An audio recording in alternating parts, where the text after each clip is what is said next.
오늘 밤 뉴욕 일원에 많은 비가 내릴 것으로 예상됩니다. 특히 시간당 2인치 이상의 국지성 호우가 내릴 가능성도 있어 각별한 주의가 당부됩니다. 뉴욕시는 배수시설을 점검하는 등 안전조치에 나섰습니다. 샌프란시스코 공항에서 일주일 넘게 구금돼 있던 한인 영주권자 김태흥 씨가 이민자 구금시설로 이송된 사실이 확인됐습니다. 한인 단체를 중심으로 김 씨 구명을 위한 청원 운동을 시작했습니다. 메인주에서 경찰관이 불법 이민 단속 명령을 집행하던 ICE 단속원들에게 체포되는 일이 발생했습니다. 국가신원조회에서 문제가 없다고 확인됐지만 ICE는 불법 이민자라고 주장하고 있습니다. 한국의 온라인 서비스 이용에 어려움을 겪던 재외국민들을 위한 비대면 신원 확인 수단이 다양해지고 인증을 통한 활용 분야도 대폭 확대됩니다. 내년 1월부터 뉴욕시 전철과 버스 요금이 현재 $2 90센트에서 $3로 인상됩니다. 결제 시스템이 옴니로 전면 전환하면서 메트로카드의 30일 무제한 탑승권도 사라지게 됩니다. 이상은 오늘의 주요 뉴스입니다. 시청자 여러분 안녕하십니까? KBN 뉴스입니다. 오늘 밤 뉴욕 일원에 많은 비가 내릴 것으로 예상됩니다. 특히 시간당 2인치 이상의 국지성 호우가 내릴 가능성도 있어 각별한 주의가 당부됩니다. 뉴욕시는 배수시설을 점검하는 등 안전조치에 나섰습니다. 기상청은 오늘 밤부터 내일 오전까지 뉴욕과 뉴저지, 커네티컷 지역에 많은 비가 내릴 것으로 예상된다며 이 지역에 홍수주의보를 발령했습니다. 기상청은 캐나다 지역에 한랭 전선이 내려오면서 트라이스테이트 지역에 천둥과 번개를 동반한 많은 양의 비가 내릴 것으로 예보하고 해안과 저지대 지역에 침수 피해가 예상된다고 밝혔습니다. 기상청은 대부분의 지역에 1에서 3인치 내외의 비가 예상되지만 국지적으로 최대 5인치의 폭우가 쏟아질 수도 있다고 예보했습니다. 뉴욕시 비상관리국은 지하철의 배수시설을 점검하고 빗물이 지하로 흘러들어가지 못하도록 하는 등 예방 조치에 나섰습니다. 비가 내리면서 기온은 내려갑니다. 오늘 낮 최고 기온은 화씨 82도로 지난 사흘간 이어졌던 폭염은 물러갔습니다. 오늘 밤 기온도 화씨 64도까지 내려가며 내일 최저 기온도 화씨 72도가 예상됩니다. 내일은 오전 중에 비가 내리다 낮부터 점차 맑아지겠습니다. 비가 그치고 나면 습도도 내려가 이번 주말은 쾌적한 날씨가 될 것으로 예상됩니다. 다음 주에도 화씨 80도 중반의 날씨가 이어지겠으며 목요일쯤 한 차례 비가 내릴 것으로 예상됩니다. 샌프란시스코 공항에서 일주일 넘게 구금돼 있던 한인 영주권자 김태흥 씨가 이민자 구금시설로 이송된 사실이 확인됐습니다. 추방 절차에 들어간 것으로 보이는데요. 한인 단체를 중심으로 김 씨 구명을 위한 청원 운동을 시작했습니다. LA 총영사관에 따르면 김태흥 씨는 지난 29일 애리조나주 플로렌스 지역 ICE 구금센터로 이송됐습니다. LA 영사관 강경환 경찰 영사는 어제 LA 중앙일보와의 통화에서 해당 구금센터 측에 연락을 취했고 현재 답변을 기다리는 중이라며 김 씨와 직접 통화가 연결되면 건강 상태, 변호사 정보 제공, 기타 곤란한 상황 여부 등을 확인할 예정이라고 밝혔습니다. 다만 영사 조력은 김 씨 본인이 직접 요청해야 연결이 가능하다고 덧붙였습니다. 김 씨가 이민 구금시설로 이송됨에 따라 추방 절차가 진행되고 있는 것으로 보입니다. CBP 러스티 페인 공보관은 김 씨는 추방 절차가 진행되는 동안 ICE 구금하에 있을 것이라고 밝혔습니다. 김 씨는 지난 22일 동생 결혼식 참석을 마치고 한국에서 미국으로 귀국하던 중 샌프란시스코 국제공항 2차 심사대에서 CBP에 의해 구금됐습니다. 현재 김 씨의 석방을 촉구하는 온라인 청원 운동이 진행되고 있습니다. 미주 한인 봉사교육단체 협의회는 마이클 맥콜 텍사스 10지구 연방 하원 의원에게 공개 탄원서를 보내고 서명운동을 진행 중입니다. 탄원서에는 김 씨는 35년 넘게 미국에 거주한 합법적 영주권자로서 헌법상 권리도 보장받지 못한 채 구금됐다며 즉각적인 석방은 물론이고 CBP와 ICE 등의 해명 요구, 향후 재발 방지를 위한 제도도 개선돼야 한다는 내용이 담겨 있습니다. 메인주 경찰관이 불법 이민 단속 명령을 집행하던 ICE 단속원들에게 체포되는 일이 발생했습니다. 국가신원조회 프로그램에서 체류 자격에 문제가 없다고 확인됐지만 ICE는 불법 이민자라고 주장하고 있습니다. 메인주의 올드 오차드 비치 경찰서 소속 촉탁 경찰관 존 루크 에반스가 지난 25일 ICE 단속반에 체포됐습니다. ICE는 자메이카 출신인 에반스가 비자 기한을 초과한 데다 경찰관 신분을 이용해서 불법 무기 구입을 시도했다며 그를 체포했습니다. 하지만 소속 경찰서나 연방경찰본부에는 이를 알리지 않았습니다. 동료의 실종에 애를 태우던 경찰 동료들은 체포 사실을 알고 난 뒤 단속반이 경찰서에 알려주지 않은 것에 대해서 분노하고 있습니다. 현재 어디에 있는지, 변호사를 선임했는지 여부도 알 수 없습니다. 앨리스 차드 경찰서장은 연방경찰본부에 조회한 결과 에반스가 합법적으로 체류 허가를 받았으며 그의 이민 서류는 2030년까지 유효하다는 통보를 받았다고 밝혔습니다. 소속 경찰서도 그를 채용할 때 국토안보부 신원조회 프로그램을 통해서 채용 전에 법적 문제를 확인했습니다. IC는 이에 대해 28일에 성명에서 에반스가 경찰관으로 일하면서 무기를 구입하려고 시도한 사실을 자백했다며 이 때문에 알코올, 담배, 무기, 폭발물 단속국에 신고가 들어와 IC에 통보됐고 결국 불법 이민으로 체포된 것이라고 설명했습니다. 에반스는 합법적으로 입국한 이민자이지만 2023년 10월에 출국 기한을 어기고 출국 비행기를 타지 않아서 비자 기한을 초과했다고 IC는 주장했습니다. 정부가 하버드 대학 등의 소수민족 우대와 다양성 정책 등을 이유로 연구 보조금 동결 등을 취하고 있는 가운데 남부 명문 듀크대도 연구 자금 지급이 동결됐습니다. AP통신은 정부가 듀크대가 학생 입학이나 직원 채용에서 우대 조치로 인종차별을 했다며 1억 800만 달러 연구 자금을 동결하기로 했다고 보도했습니다. 어제 익명을 요구한 관계자에 따르면 보건복지부와 교육부는 28일 듀크대의 채용 및 입학 과정에서 인종적 특혜가 있었다고 주장하는 공동 서한을 보낸 데 이어 국립보건원이 대학에 대한 지원을 중단하기로 했습니다. 보건복지부와 교육부는 서한에서 듀크대를 악랄한 인종차별이라고 비난했습니다. 서한은 듀크대 의대와 의료 시스템에서 인종적 특혜가 있었다는 의혹을 암시하며 사실로 입증되면 연방정부와 더 이상 재정적 관계를 맺을 수 없게 될 것이라고 경고했습니다. 대학 웹사이트에 따르면 듀크대는 지난해 연구에 15억 달러를 투입했으며 약 60%가 연방정부에서 지원을 받았습니다. AP통신은 듀크대는 연구자금 동결 이전에도 재정적 혼란에 직면했다고 전했습니다. 한편 브라운 대학은 연방 연구자금 지원을 회복하기 위해 어제 정부와 합의에 도달했습니다.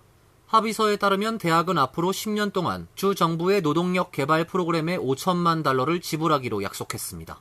이로써 펜실베니아대, 컬럼비아대, 브라운대가 정부와 합의했고 하버드대와는 법적 공방을 벌이면서 협상을 병행하고 있습니다. 다음 달 29일부터 미국으로 반입되는 $800 이하의 소액 소포에도 관세가 부과됩니다. 다만 여행객이 휴대하는 물품에 대해서는 $200까지 면세 혜택을 적용받습니다. 백악관은 어제 도널드 트럼프 대통령이 국제 우편망을 이용하지 않은 $800 이하의 수입품은 더 이상 면세 대상이 아니란 내용의 행정명령에 서명을 했다고 밝혔습니다. 국제 우편망을 통해 반입되는 상품은 원산지 국가에 적용되는 유효 관세율에 따라 각 소포의 가액이 비례되는 종가세 또는 원산지 국가의 관세율에 따라 상품당 80에서 $200를 정액 부과하는 종량세가 매겨지게 됩니다.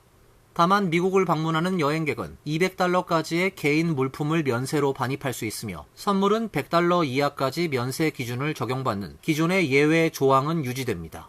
앞서 트럼프 대통령은 지난 5월 중국과 홍콩에서 들여오는 소액 소포의 면세 혜택을 중단시키고 54%의 관세를 부과토록 한 바 있습니다. 미국으로 들어오는 소액 소포의 대다수가 이들 국가에서 들어오기 때문이었는데 이젠 모든 국가를 대상으로 이를 확대하는 것입니다. 트럼프 행정부는 소액 소포의 면세 혜택을 악용해 펜타닐 등 마약과 불법 무기 부품, 지식재산권을 침해하는 물품 등이 무더기로 들어온다는 인식을 갖고 있습니다. 백악관이 공개한 팩트시트에 따르면 2024 회계연도 기준으로 압수된 수입 화물의 90%가 소액 소포였습니다. 압수품 중 마약류의 경우 98%, 지식재산권 위반 물품의 경우 97%, 보건 안전 위반 금지 품목의 경우 77%가 소액 소포였습니다. 한국의 온라인 서비스 이용에 어려움을 겪던 재외국민들을 위한 비대면 신원 확인 수단이 다양해지고 인증을 통한 활용 분야도 대폭 확대됩니다. 재외동포청과 한국인터넷진흥원은 한국시간 30일 서울 양재 L타워에서 NH농협은행, IBK 기업은행, 나이스 평가 정보와 MOU를 체결하고 재외국민 대상 신원 확인 서비스 협력을 강화하기로 했습니다. 이번 협약으로 기존 재외국민 인증서 외에 나이스 평가 정보가 제공하는 재외국민 아이핀 서비스가 추가됩니다. NH농협과 IBK 기업은행의 인증서 발급 서비스도 올해 말부터 순차 개시될 예정입니다. 앞서 지난해 11월 재외동포청과 KISA는 국민, 신한, 우리, 하나은행, 투스와 손잡고 재외동포 인증센터를 출범, 국내 휴대전화 없이도 재외국민 인증서를 발급받을 수 있도록 했습니다. 따라서 재외국민들은 본인 명의의 휴대전화가 없어도 전자정부, 금융은 물론 디지털 플랫폼 쇼핑, 통신, 의료기관 진료 예약, 대학교 원격 교육 등 다양한 분야에서 온라인 서비스를 이용할 수 있게 됐습니다. 각 기관은 이번 MOU를 통해 역할을 분담했습니다. 재외동포청은 정책 수립과 시행을 맡고 KISA는 재외국민 비대면 신원 확인 방법 마련 및 정부와 민간 간 상호 연계 제공, 민간 사업자는 재외국민 대상 편리하고 안전한 신원 확인 서비스 제공 등을 담당하게 됩니다. 내년 1월부터 뉴욕시 전철과 버스 요금이 현재 $2 90센트에서 $3로 인상됩니다. 또 결제 시스템이 옴니로 전면 전환하면서 메트로카드의 30일 무제한 탑승권도 사라지게 됩니다. MTA는 어제 개최한 이사회에서 요금 인상안을 발표했습니다. 당초 MTA는 내달부터 요금 인상을 계획했지만 절차상 일정이 미뤄졌고 내년 1월 4일부터 요금 인상을 적용하기로 했습니다. 옴니카드로 완전 전환하면서 메트로카드 옵션 중 하나였던 30일 무제한 이용권은 사라지게 됐습니다. 대신 옴니카드를 7일간 12회 이상 탑승하면 나머지 추가 탑승은 모두 무료가 됩니다. 7일간 무제한 요금은 기존 $34에서 $36로 인상됩니다. 현재 메트로카드 30일 무제한 요금은 $132인데 이 옵션이 사라지는 데다 7일권 가격이 오르면서 시민들의 부담은 더 늘게 됐습니다. 옴니카드도 $1에서 $2로 인상됩니다. MTA는 급행버스 이용객들을 대상으로 새로운 무제한 주간 이용권을 출시할 예정입니다. 메트로노스와 LIRR 이용객은 더 이상 왕복 티켓을 구매할 수 없고 액티베이트한 후 4시간 후에 만료되는 1일 이용권만 구매할 수 있게 됩니다. MTA는 공청회와 이사회 표결을 거쳐 요금 인상을 최종 확정하게 됩니다. 앞으로 뉴욕시에서 시니어 전용 공공임대주택을 개발하는 부동산 업체들은 투베드 유닛을 더 많이 건설해야 합니다. 거동이 힘들어 자녀의 도움을 받는 시니어들에게 희소식이 되고 있습니다. 뉴욕시 주택보존개발국은 어제 개발업체가 시니어 전용 공공임대주택 프로그램을 활용해 새 건물을 지을 경우 신규 주택의 20%는 투베드 유닛으로 만들어야 한다는 규정을 발표했습니다. 시니어 공공임대주택 프로그램은 연소득 $68,000 이하인 62세 이상 시니어들을 위해 제공하는 프로그램입니다. 이 프로그램의 지원을 받아 부동산 개발업체가 주택을 건설하면 시정부는 해당 업체에 저금리로 대출을 제공합니다. 시 주택보존개발국은 2014년 이후 이 프로그램을 지원받아 건설된 시니어 전용 공공임대주택은 7,322개 유닛이지만 이 중 원베드 유닛보다 큰 유닛의 아파트는 단 한 채도 지어지지 않았다고 밝혔습니다. 시니어를 위한 공공임대주택이 작은 사이즈로만 제공됐고 그 결과 넓은 주택이 부족해 시니어들이 좁은 환경에서 거주할 수밖에 없었다는 설명입니다. 특히 거동이 불편해 도움이 필요한 시니어들의 경우 가족이 함께 살거나 간병인도 함께 거주해야 해 더 넓은 공간이 필요한 경우도 많습니다. 주택보존개발국이 지난해 발표한 데이터에 따르면 뉴욕시 시니어의 3분의 1은 자녀와 함께 살고 있는 것으로 집계됐습니다. 부동산 개발업체, 시니어 권익 옹호자들은 새로운 규정에 대해 지지 의사를 밝히며 환영했고 시정부의 추가 자금 지원을 촉구했습니다. 이어서 간추린 소식입니다. 재외동포청사나 재외동포협력센터는 모국에서의 취업, 창업을 희망하는 전세계 재외동포 청년을 대상으로 2025년도 차세대 동포 모국 초청 연수 참가자를 모집합니다. 연수는 오는 10월 27일부터 31일까지 4박 5일간 서울에서 열리며 한국 정부의 글로벌 우수인재 유치 정책 소개, 한국 내 취업, 창업 정보 제공, 한국 내 성공 사례와의 토크 콘서트, 직업 문화 체험 등 다양한 프로그램으로 구성됐습니다. 모집 대상은 해외에 7년 이상 합법적으로 체류 중인 만 26세부터 34세까지의 재외동포 청년으로 약 70명을 선발하며 연수 비용 전액과 왕복 항공료 일부도 지원합니다. 플로리다 지역 매체 WSVN 등에 따르면 지난 28일 마이애미 인근 비스케인 베이 해상에서 발생한 요트 충돌 사고의 사망자 2명 중 1명의 신원이 칠레 국적의 13세 한인 여학생 에린 고로 확인됐습니다. 사고는 지난 28일 오전 11시께 발생했습니다. 당시 항해 중이던 바지선과 요트가 충돌하면서 요트에 타고 있던 에린 고를 비롯해 캠프에 참가 중이던 5명의 어린이, 청소년과 상담사 1명이 물에 빠졌습니다. 현장에 출동한 구조당국은 이들 6명을 모두 물 밖으로 끌어올렸으나 에린 고와 다른 7세 소년은 현장에서 사망 판정을 받았습니다. 소비자 정보 사이트인 컨슈머 어페어스가 최근 발표한 자료에 따르면 미국에서 가장 교통체증이 심한 도시는 워싱턴 DC로 평균 통근 시간이 33.4분, 주중 교통체증 시간도 주당 6시간 35분에 달하는 것으로 나타났습니다. 다음으로 LA, 마이애미, 샌프란시스코, 애틀랜타가 뒤를 이었으며 뉴욕은 평균 통근 시간이 31.2분으로 전체 6위에 올랐습니다. 전문가들은 팬데믹 이후 재택근무가 감소하면서 출퇴근 수요가 빠르게 회복됐고 동시에 도로 인프라 개선이 제자리 걸음을 하면서 교통체증이 더욱 악화됐다고 진단했습니다. 특히 워싱턴 DC는 정치와 행정 중심지로서 이동량이 많고 복잡한 도심 구조와 공사로 인한 우회 차량 증가 등이 혼잡도를 가중시킨 것으로 보입니다. 뉴욕주 마리화나 관리국은 최근 152개 판매소에 공문을 보내 현행법상 학교나 종교시설 경계선으로부터 최소 500피트 떨어져 있어야 한다는 규정을 위반했다고 통보했습니다. 문제는 초기 면허 심사 당시 거리 측정 기준이 잘못 적용됐습니다. 관리국은 판매소 건물의 출입구 기준으로 거리를 측정했지만 법률상 기준은 학교나 종교시설의 경계선으로부터의 거리입니다. 이로 인해 수십 곳의 판매소가 법적 기준을 충족하지 못한 상태에서 영업 허가를 받은 셈입니다. 뉴욕주는 피해를 입은 사업자들을 지원하기 위해 $1,500만 규모의 기금을 조성 중입니다. 기금은 최대 $25만 까지 사업자에게 지급되며 새로운 장소로 이전하거나 사업을 재개하는 데 사용할 수 있습니다. 환율과 증권 소식입니다.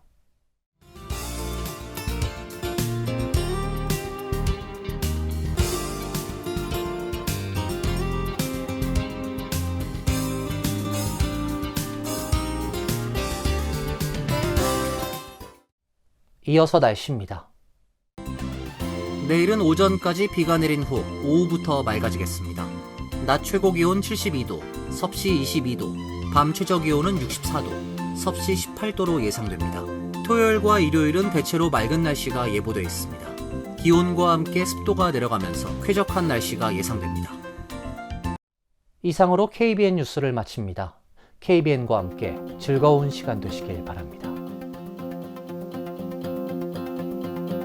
동부 최대 한인방송 KBN이 제작하는 KBN 뉴스는 웹사이트 mykbn.com 그리고 유튜브와 페이스북에서 다시 보실 수 있습니다. 좋아요, 구독, 알림 설정은 뉴스 제작에 큰 도움이 됩니다.